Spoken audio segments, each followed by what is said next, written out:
ছেলেরা ভরপূর্ণ পর্দা করে, কিন্তু মেয়েরা পর্দা করে না। ছেলেরা যখন কোনো অনুষ্ঠানে যায়, কোনো মিটিং কিংবা কোনো জায়গায় যায়, তো তারা ভরপূর্ণ পর্দা করে, তাদের পেট দেখা যায় না, তাদের এই বুক দেখা যায় না, তাদের শরীর দেখা যায় না। ছেলেরা, পুরুষেরা এই মতো করে পর্দা করে, কিন্তু মেয়েরা এই মতো করে পর্দা করে?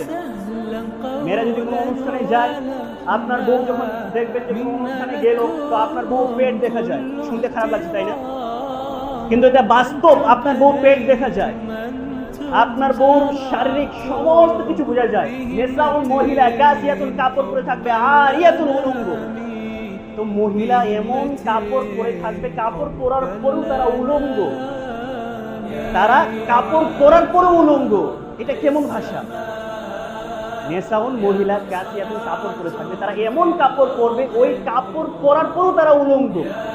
তো আসলে বাস্তব এই বাক্যর সঙ্গে আমাদের সমাজের মধ্যে মিল খাচ্ছে, তাই না?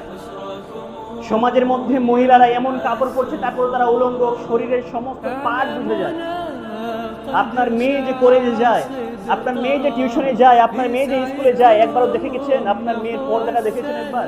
কি মতো করে কলেজে যায়, কি মতো করে টিউশনে যায়, কি মতো করে স্কুলে যায়, সেই পর্দাটা একবার লক্ষ্য করেছেন?